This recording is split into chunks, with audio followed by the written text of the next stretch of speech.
I'm joined by ex-MHK John Houghton, and he's here with his hat on talking about the Hyperbaric Chamber. And this has gone on a bit longer than I think anyone would have thought. I mean, we had the headlines ages ago, it's closing down here on the Isle of Man, but before that everyone was saying how wonderful it was, how it was needed, and this long period. And then suddenly we're now getting news that it's up and on, potentially up and running again, and you're sort of the get-to guy on this one. So over to you. Do you want to give us a bit of history then? What's gone on over the last few years? Yeah, certainly.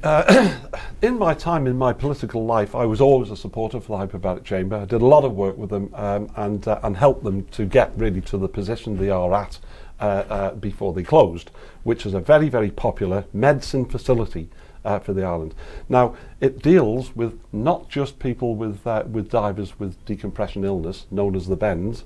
It can deal with carbon monoxide poisoning, gas embolisms, and things like that. And it helps bone repair? But for many, jumping, but not at all, but for many patients who attend the Hyperbaric Chamber, they've got problem wounds that won't heal. Yeah. Hyperbaric oxygen pressure will help to heal their poor skin, where they have poor circulation. And we've had shots of TT riders in there and that sort of thing, desperately trying to get ready for the... Who are very fit people, obviously, yes, to be in the TT. This accelerates their healing process and allows them to be able to get back on the bike sooner.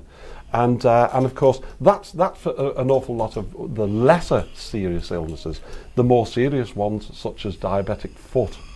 People with multiple sclerosis, it helps to ease them. It doesn't arrest multiple sclerosis, but it helps with easing their illness. And this is what I'm going to. Is that this was, everyone said it must use. It's not been here for how long now? Now, the chamber had actually closed, very unfortunately, had closed in June last year, in June 2018. Very suddenly, wasn't it? And it was. Unfortunately, it was regulated out of existence.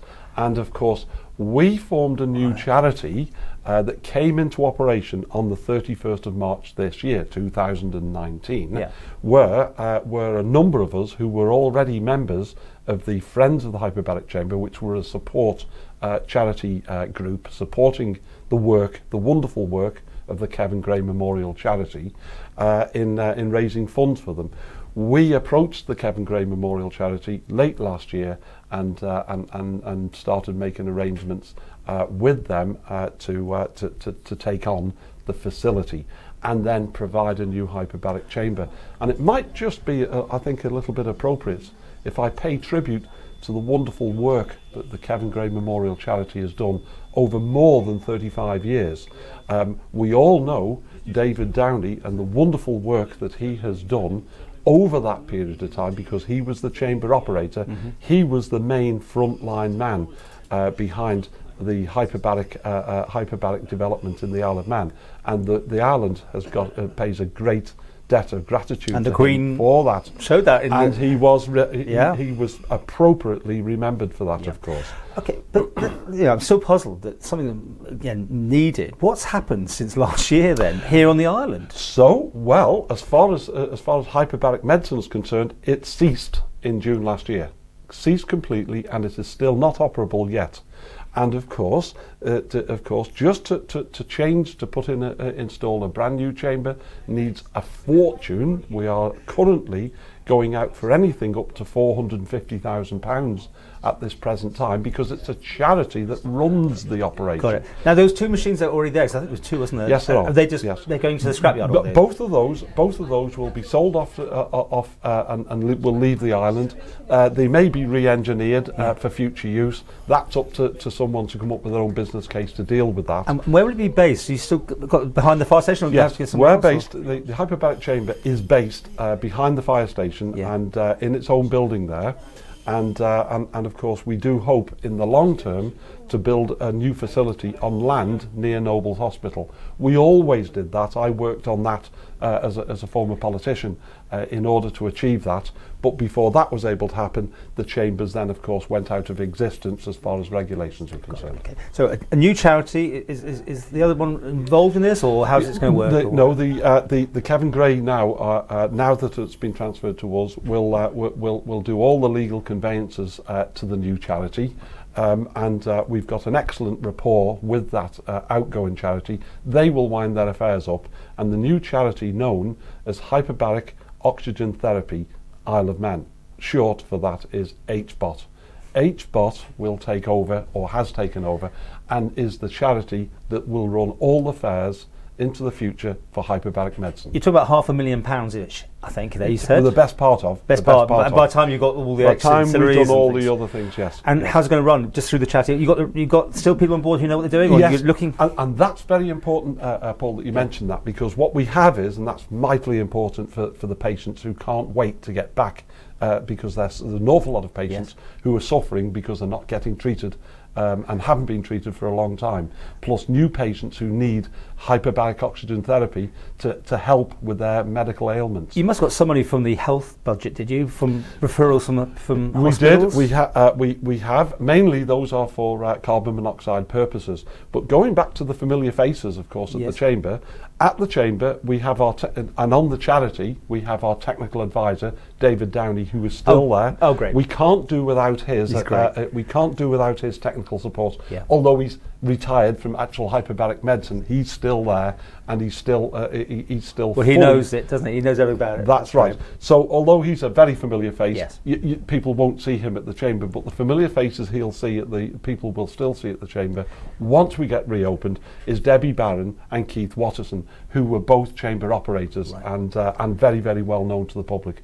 That's important for the public to be reassured by, because of course those patients who haven't gone into the hyperbaric chamber might think, what on earth is happening to me? I'm going into this big large vessel of up to 12 other patients in at the same time, of course, and of course they need that reassurance that they're being treated by thoroughly professional and experienced people at the helm. Will people be expected to pay when they can to use it, as you know, or how's it worked? You can't just give it away, surely. Yes, absolutely. We are principally seeking donations from the public for it, and we do get donations from an awful lot of patients. There may be a policy for charging, but the amount, if we do charge, may be minimal, because what's absolutely important is that people get the treatment. We're not there, that we only need to run the charity for the costs of the operation of the chamber. This is going to be a chicken egg. My question now, chicken egg, because it's going to be, you can't start until you got the money, presumably, but you need the money to fund it. That's right. That's correct. How are you doing? Where are you up to? And that's what we're now working on. We're working on the business plans of the case. We've got a campaign out. We've got a very lively website, which I know you'll put the details on later. Yep. And what we are doing is we need to raise pledges from crowdfunding, that's ordinary members of the public, together with large benefactors, charities that there are on the Isle of Man. It's a great cause. I should hope you think there must be people out there who feel this is one. It's a wonderful cause. Anybody who knows about who've had family members going into the hyperbaric chamber can't speak too highly enough for it. Strange enough, I've always had a passion for the hyperbaric industry. I've always been very friendly with David Downey and assisted him, but I've never, and neither has my family, ever needed hyperbaric treatment. Good for you. But it's something that it's just caught my imagination. What's happened about, you always hear about the diver that's got the bends, and they would be brought here. Then now that's gone off the radar. They've got to be sent miles further away. And it is miles further away. If you look at it as far as divers are concerned, we're right in the middle of the Irish Sea, the Isle of Man. So we get people helicoptered in to Douglas from anywhere within the Irish Sea, not just off the Isle of Man, with decompression illness. They can't fly at any height, so the helicopter is flying at sea level, and it has to be a helicopter. I've seen a few of those go over here, and that's got to be one of those. And you may have done amazing. They would be brought to Noble's Hospital to A&E, which of course the A&E doctors would realise that they're suffering from decompression illness, and then of course they would be immediately transferred to the hyperbaric chamber. So it's important to get this thing up and running. The hyperbaric chamber is up and open, or if you like, is open for emergencies on a 365-day, 24-hour basis.